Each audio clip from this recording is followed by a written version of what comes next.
Hello and welcome to the Voice of Iron. And in this session, I'll be reading and ranting about the FLE light Battlemech. First, I'll be going over the canon information that we're aware of from SARNA, and then I'll be giving my own personal thoughts and ideas on the FLE. Description. Focused on speed and firepower, the lightly armored FLE was an extremely rare sight until the arrival of the Wolf's Dragoons mercenary unit, with the design experiencing a revival as an inexpensive recon and anti-personnel militia mech. Initially called the Trooper when it was introduced as the Free Worlds League's first light scout battlemech in 2475, the design was so heavily flawed that it took 25 years before all the issues were corrected, with a new name selected to escape the bad press.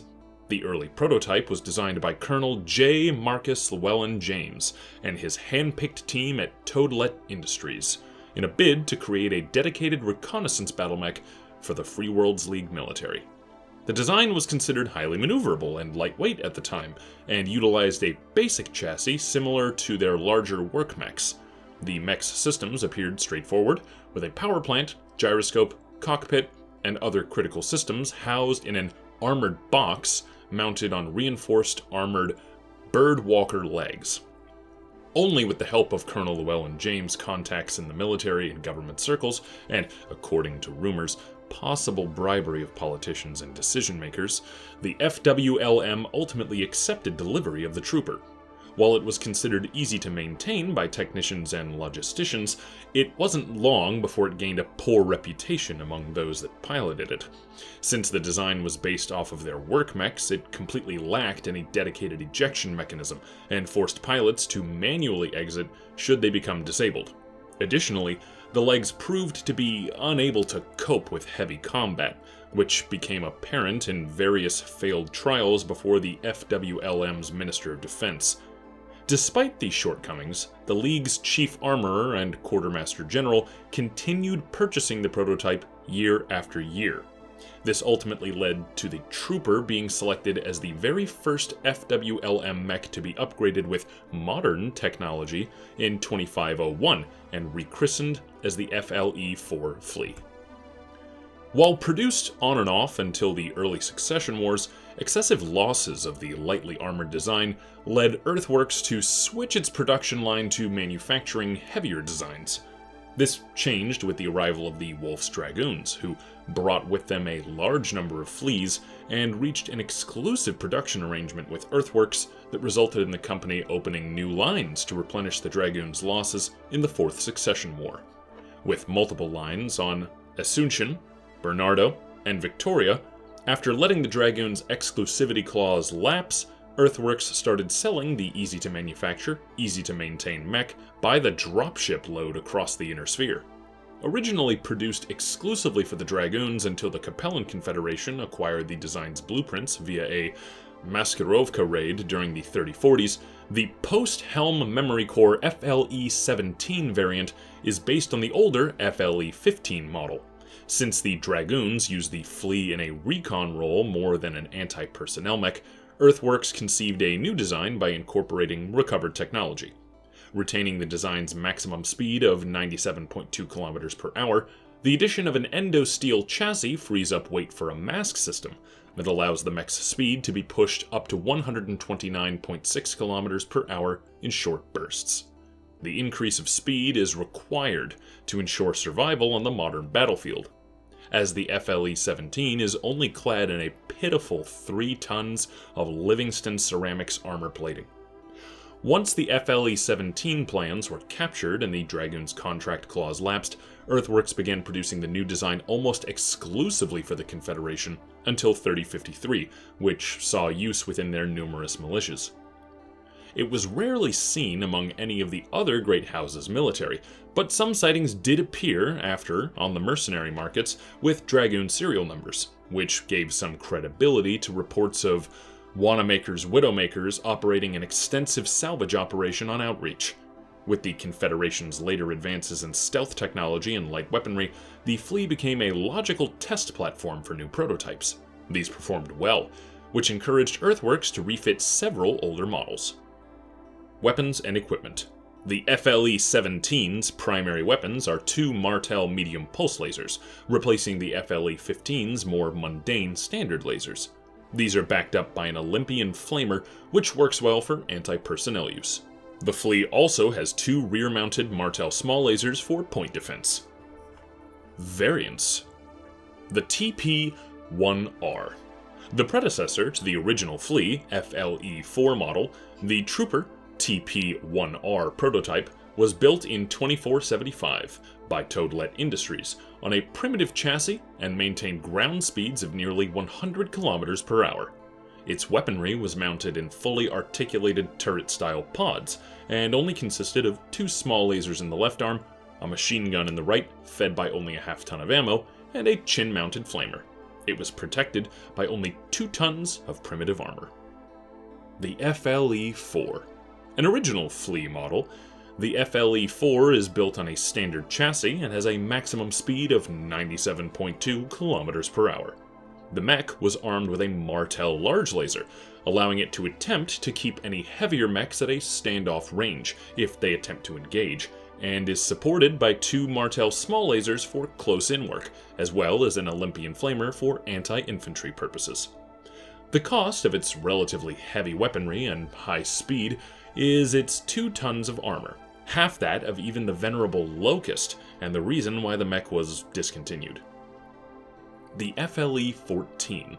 Entering production in 2519, the FLE-14 Flea was an attempt to create an ultralight battlemech. Weighing a mere 15 tons, it could arguably be regarded as a different mech design.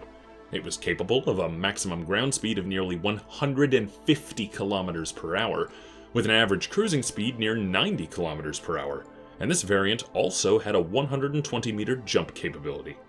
Its weapons and armor, however, were very light. Only 1 ton of armor protected the unit, and the single medium laser mounted in the right arm was barely enough to make it a viable battlefield unit. Intended to replace the Wasp or Stinger scout mechs, the FLE-14 was definitely quicker, but the low armor protection and limited jump range made it vulnerable. As a result, it saw only 1 production run and was phased out once its shortcomings were revealed. The FLE-15. Another early variant, the FLE-15 features a more common light mech offensive payload, with 2 Martel medium lasers as its primary weapons. For close combat and anti-infantry work, it mounts 2 Martel small lasers, 2 Sperry Browning machine guns, and an Olympian flamer. Lighter weapons allows it to carry an extra ton of armor over the FLE-4.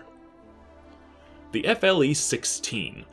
Built as part of Wolf's Dragoon's exclusive contract with Earthworks Incorporated to replenish the Dragoon's losses at the end of the Fourth Succession War, alongside renewed production of original Fleas, the FLE-16 was the first new production model of the extremely rare mech in centuries. The variant remedied the earlier FLE-14's weaknesses by combining incredible speed with additional armor and weaponry on a 20-ton chassis. The engine was upgraded to a GM180 in order to reach a similar maximum ground speed of 151 km per hour, and it mounts 2 Martel medium lasers supported by an Olympian flamer, while retaining an armor profile like the earlier FLE-15. Even though the FLE-16 carries more weaponry than its ultralight predecessor, the armor is still too low to endure direct combat. The FLE-19. This dedicated anti-infantry variant is designed for urban defense and is not for use against other mechs. Each arm has 4 light machine guns and a machine gun array. It also utilizes a flamer that can threaten combat vehicles as well as infantry, and a single rocket launcher 10 provides a one-shot damage potential against armored targets. The FLE-19 has proven popular with periphery nations and mercenary units. The FLE-20. A Capellan infantry support vehicle, the FLE-20 strips half a ton of armor to mount 2 ER medium lasers and a light PPC. The loss of armor is not seen as a risk since it's replaced with stealth armor, along with the required Guardian ECM suite. The FLE-21.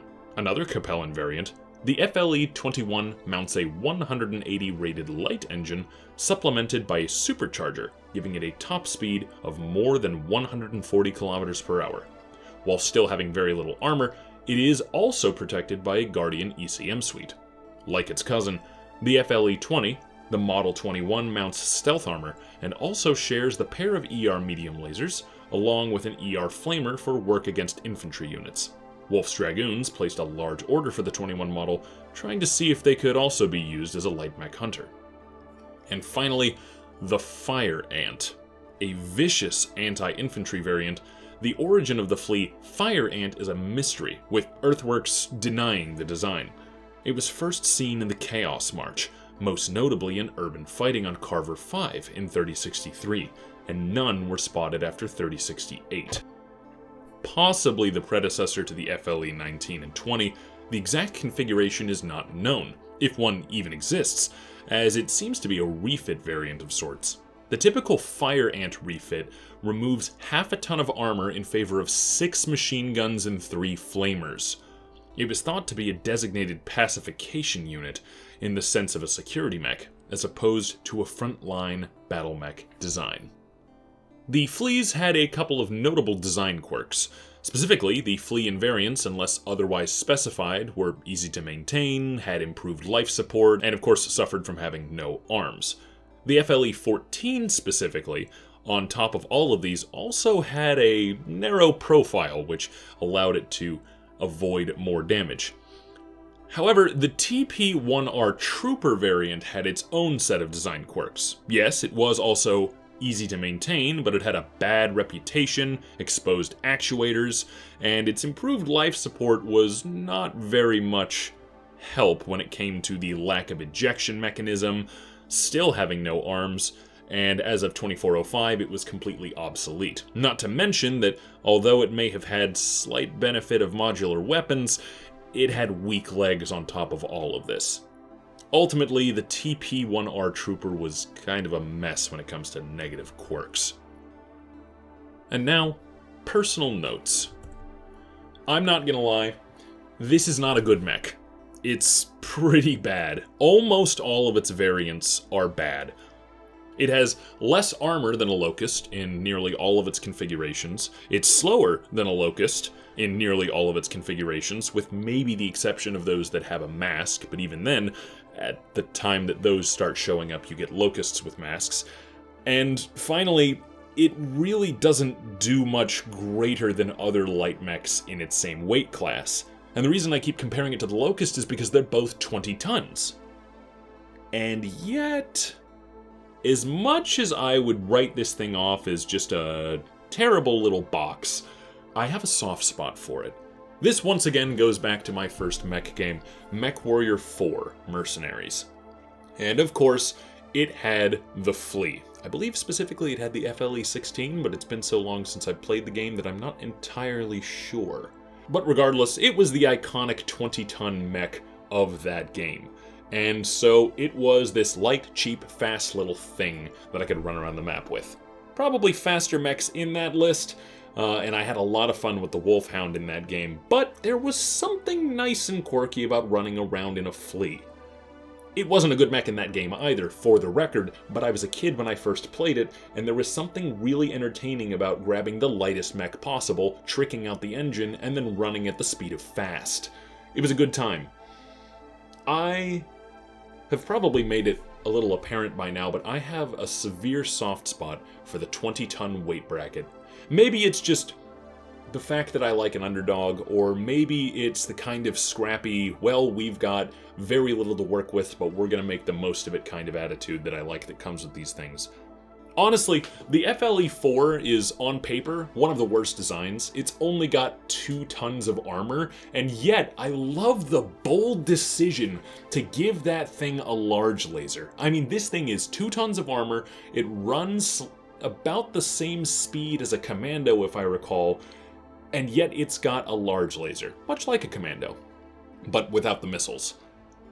And you would just run in this. Can you imagine being the pilot of that? Like, you're some, like, Free Worlds League, brand new mech pilot. They plop you in one of these things and they say, okay, we're gonna deploy you ahead to do a little scouting. There's probably a heavy lance out there, so good luck, buddy. And you've got a large laser and probably something disastrous on the horizon. Like, imagine seeing a Zeus crest the horizon. You gotta be bold to look at that thing with a large laser and go, yep, I'm firing. And I kinda like that. It's either for the reckless, the bold, the brave, or the desperate. And there's something just charming about that concept. I'd read a story about a Flea pilot. Now, as with many of the mechs that I've talked about, of course I made some stupid custom variant. And this one was in MechWarrior 4 Mercenaries. I stripped out a lot of this already stripped down mech, and I replaced all of its weapon tonnage with a single Clan Light Gauss rifle, because I liked the Gauss rifle. Remember, my favorite mech from that game was the Fafnir. So I would run around in the arenas in particular, because I love the arenas of Solaris, and I would just move around, speed of a flea, no one suspects a flea, Gauss rifle shot. What a fun time. Obviously you had to be very accurate with this thing, but when you're fighting other light mechs, they don't expect a light Gauss rifle shot to come rocketing out of something that's literally the tonnage of an Atlas's armor alone. It's such a fun, goofy little design. And I love fun, goofy little designs. It's a fun little mech. I think I say it's a fun mech for quite a few mechs in these videos by now, but genuinely, actually, it's fun. Is it a good mech? No. Is it a fast mech? There are faster of the same tonnage. Is it a deadly mech? Not really. You can get a Commando for just 5 tons more with a ridiculous amount of firepower for its size, or you can get a Locust for the same tonnage, and if you're smart with it, your speed will make up for the lack of firepower comparatively. And, is it a well-defended mech? Nope, not even remotely. Your speed is essentially your only armor. And again, it's not as fast as a Locust, and, yeah, generally speaking, you're gonna die in this thing if you do anything reckless with it. But that's why it's so fun. It's as if this thing was designed for the reckless pilot, or the desperate pilot. I think I mentioned that a little while back. And there's something utterly charming about that concept. It's not good, it's not terribly useful, arguably more useful than an urban mech, but again, that's really up in the air for how you use it. But ultimately, I think that if you've never played a Flea, either on the table or in the video games, pop in one. Give it a try. Challenge yourself to complete a mission or two in a Flea and live. It's a fun time. I think you'll enjoy the difficulty. Anyway, that concludes my rant and reading, and thank you for listening to my voice.